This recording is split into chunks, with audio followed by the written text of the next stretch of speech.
Assalamualaikum warahmatullahi wabarakatuh. Perkenalkan kami dari kelompok A3 akan mempresentasikan mengenai materi yang telah kami kerjakan. Dan untuk sebelumnya, perkenalkan dulu nama saya Anissa Salsa Amalia, kemudian rekan saya.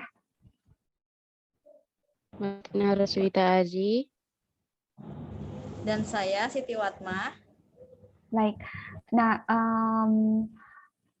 selanjutnya saya akan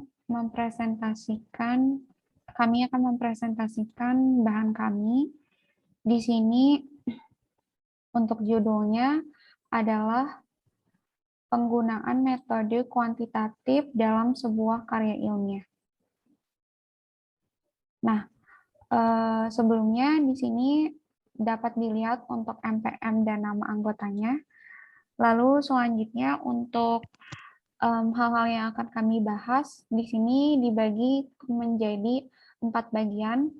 Yang pertama itu metode kuantitatif, kemudian yang keduanya kegunaan metode kuantitatif, yang ketiganya pendekatan dalam metode kuantitatif, dan yang keempat ini penggunaan metode kuantitatif. Nah, karena dari judul sendiri ini merupakan penggunaan metode kuantitatif dalam sebuah karya ilmiah, kami akan membahas dulu untuk karya ilmiah sendiri. Nah, karya ilmiah ini adalah karangan yang berisi dari gagasan ilmiah yang disajikan secara ilmiah dan menggunakan bentuk dan bahasa ilmiah. Nah, karya tulis ilmiah ini mengusung permasalahan keilmuan. Dan untuk materi yang dituangkan dalam tulisan ilmiah ini berupa gagasan-gagasan ilmiah, baik berupa hasil kajian ilmiah maupun hasil penelitian yang disajikan dalam karya tulisnya. Nah, dalam menulis karya ilmiah ini tentunya ada metodologi yang digunakan. Nah, metodologi penelitian juga merupakan analisis teoritis mengenai suatu cara atau metode. Nah, metode penelitian merupakan suatu penyelidikan yang sistematis mengenai suatu cara atau metode. Metode penelitian sendiri ini dilakukan untuk menyelidiki suatu masalah tertentu yang memerlukan jawaban. Nah, jadi kita akan mengetahui, sebelumnya kita bahas dulu, kan kita sudah mengetahui nih, metode penelitian itu dibagi menjadi 2, yaitu ada penelitian kuantitatif dan kualitatif, ataupun ada yang dari gabungan kedua hal tersebut. Nah, dalam karya ilmiah penelitian, metode kuantitatif adalah studi yang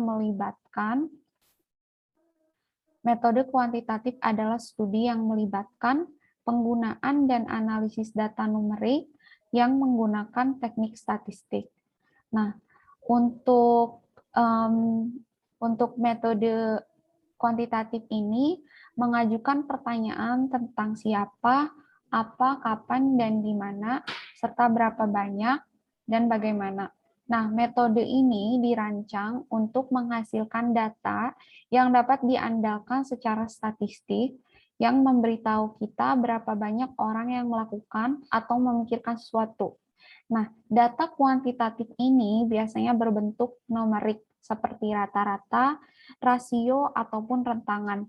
Dan dalam sebuah studi penelitian kuantitatif, variabel terkait untuk menjawab pertanyaan penelitian itu biasanya digunakan untuk membuat prediksi tentang apa yang peneliti harapkan hasilnya untuk ditunjukkan. Nah, selanjutnya di sini ada kegunaan metode kuantitatif yang akan dijelaskan oleh rekan saya.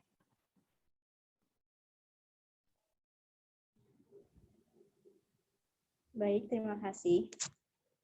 Yang kedua, yaitu penggunaan metode kuantitatif.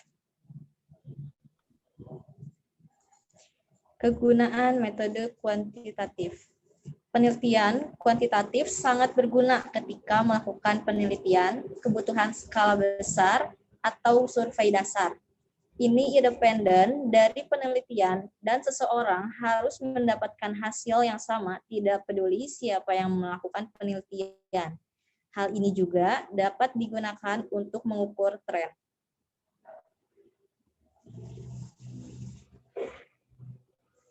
Adapun keunggulan dan kelemahan dari metode kuantitatif. Metode apapun itu selalu memiliki keunggulan dan kelemahan. Dalam penggunaan metode penelitian kuantitatif ini, ada beberapa keunggulan dan kelemahan. Di antaranya keunggulan. Yang pertama, dapat digunakan ketika sejumlah besar data perlu dikumpulkan. Yang kedua, hasilnya biasanya numerik atau terukur dan karenanya dianggap lebih objektif. Yang ketiga, data dianggap dapat dihitung dan biasanya dapat diumeralisasi ke populasi yang lebih besar. Yang keempat, hal ini dapat memungkinkan peneliti untuk melihat perubahan lembur dan membantu mengembangkan indikator kuantitatif. Dan yang kelima, hal ini dapat memberikan ukuran kuantitatif yang jelas untuk digunakan hibah dan proposal. Sementara kelemahan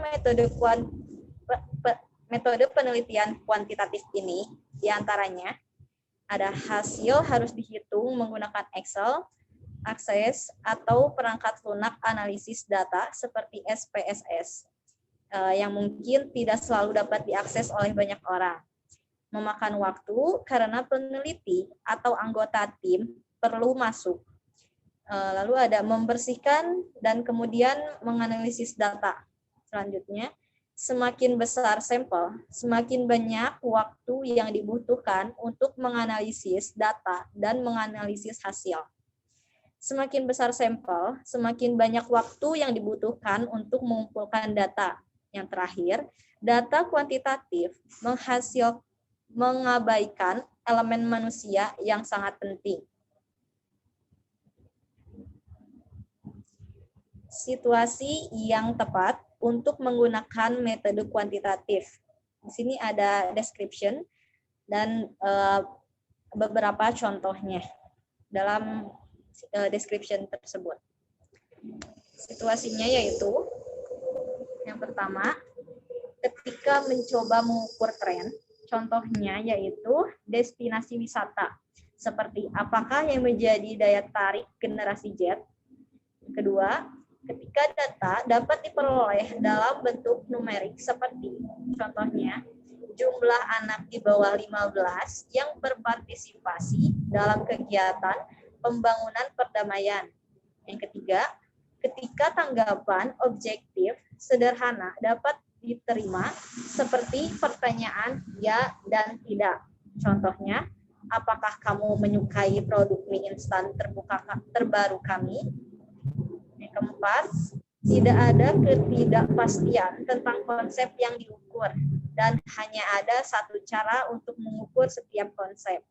Yang terakhir, ketika peneliti mencoba mengumpulkan data dalam rasio persentase dan rata-rata. Selanjutnya akan dijelaskan oleh rekan saya. Silakan. Baik, untuk poin 3, terkait pendekatan dalam metode kuantitatif. Untuk penelitian kuantitatif dapat dilakukan dengan menggunakan berbagai metode pengumpulan data numerik. Namun, kelompok kami memfokuskan pembahasan metode penelitian kuantitatif ini pada metode survei dan eksperimen. Untuk dua metode dapat diukur dan tidak dapat dipisahkan dari variabel dan hipotesis. Variabel sendiri merupakan konsep yang memiliki variasi yang dapat mengambil banyak nilai, sementara hipotesis adalah asumsi yang belum teruji atau proposisi hubungan antara variabel. Data objektif dihasilkan dari pengamatan dan langkah-langkah empiris. Dan untuk itu kemudian akan diuji validitas dan keandalan skor pada instrumen yang mengarah pada interpretasi data yang bermakna, menurut Creswell tahun 2014. Untuk penelitian kuantitatif dengan metode survei, Nah, untuk survei sendiri merupakan metode kuantitatif yang melibatkan penggunaan kuesioner dan bertujuan untuk mengeneralisasi dari populasi sampel yang representatif ke populasi yang lebih besar yang menarik. Desain survei sendiri memberikan deskripsi kuantitatif atau numerik tentang tren, sikap, atau pendapat populasi dengan mempelajari sampel populasi itu.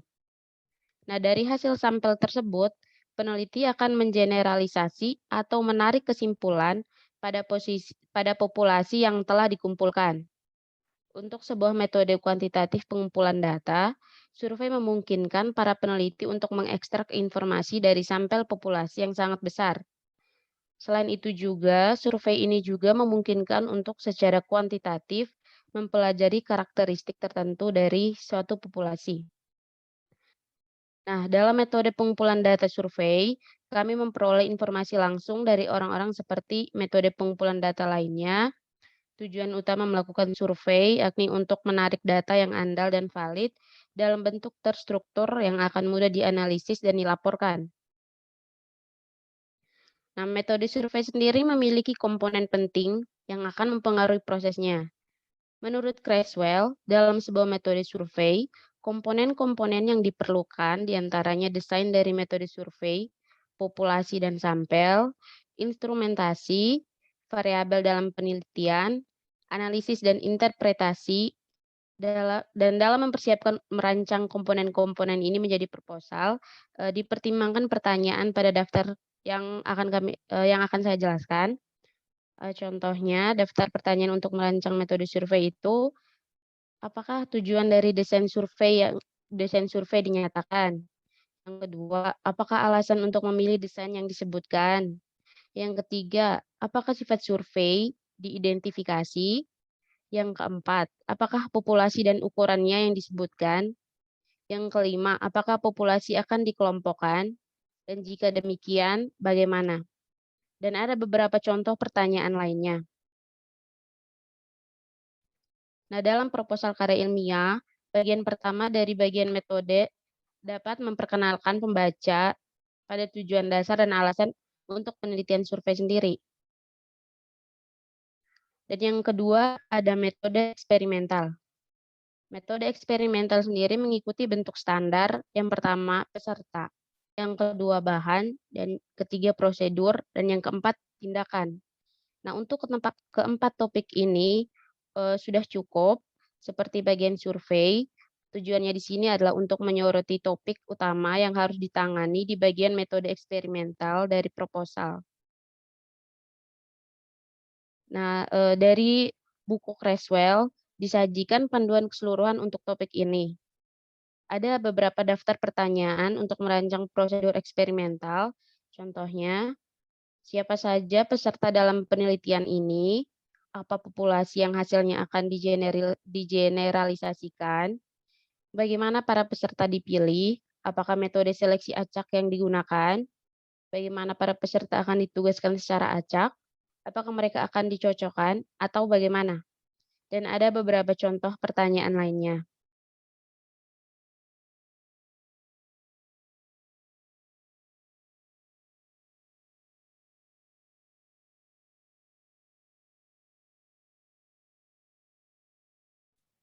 Baik, selanjutnya saya akan menjelaskan mengenai prosedur penggunaan metode kuantitatif. Nah, untuk prosedur penggunaan metode kuantitatif ini ada yang pertama itu prosedur metode eksperimen.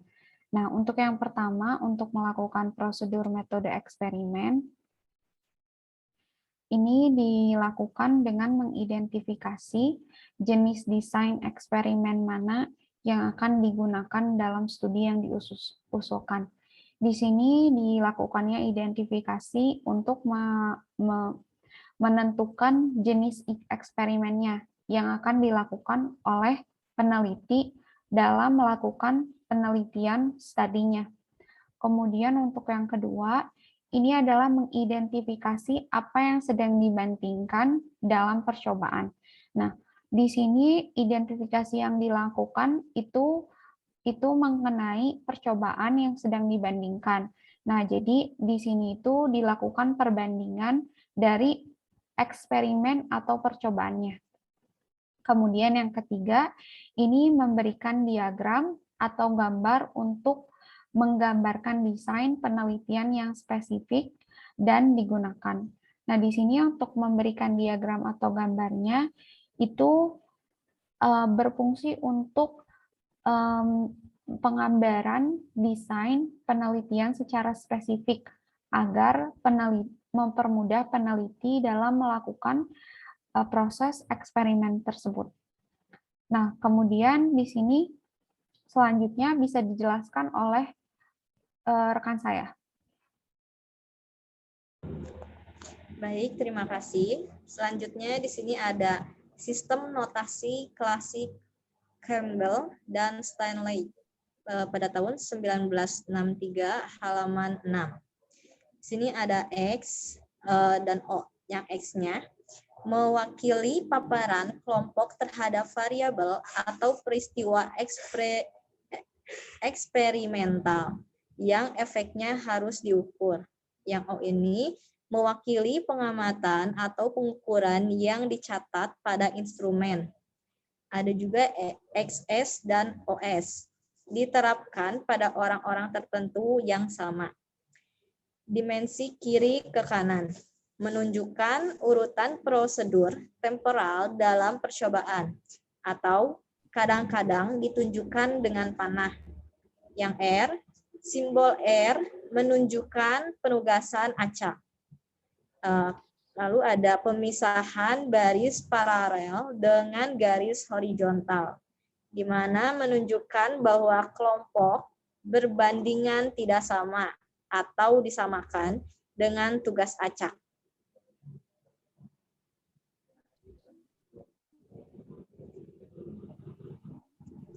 Selanjutnya ada validasi hasil. Ada dua jenis ancaman terhadap validasi. Yang A, yaitu ancaman internal, dan B, ancaman eksternal. Ancaman validasi internal. Prosedur eksperimental, perawatan, atau pengalaman para peserta yang mengancam kemampuan penelitian untuk menarik kesimpulan yang benar dari data tentang populasi dalam percobaan. Ada juga ancaman validasi eksternal. Ancaman validasi eksternal muncul ketika eksperimen menarik kesimpulan yang salah dari data sampel ke orang lain, pengaturan lain, dan situasi masa lalu atau masa depan.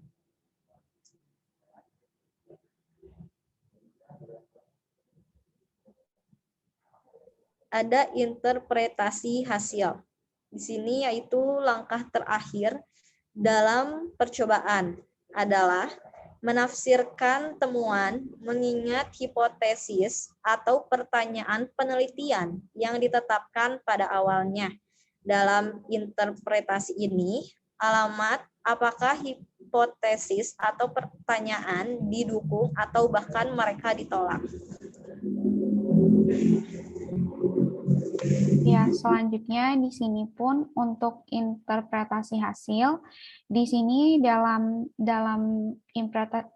interpretasi ini pertimbangan apakah yang dilakukan oleh peneliti yang dapat diterapkan untuk membuat perbedaan bagi peserta yang mengalaminya.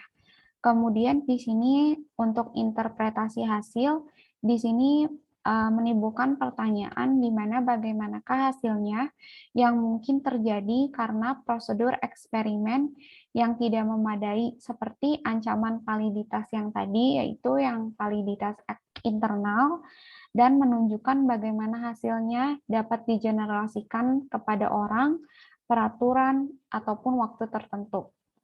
Selain itu, juga untuk interpretasi hasil ini dapat juga terhadap validitas eksternal. Dan akhirnya di sini untuk interpretasi hasilnya dapat menunjukkan implikasi dari hasil untuk populasi yang terpelajari atau untuk penelitian di masa depan. Nah, selanjutnya di sini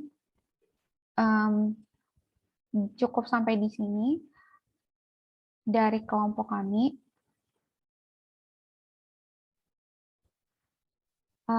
Bila ada pertanyaan, boleh ditanya di kolom komentar, dan dicukupkan saja. Mohon maaf bila ada kesalahan. Wassalamualaikum warahmatullahi wabarakatuh. Terima kasih. Terima kasih.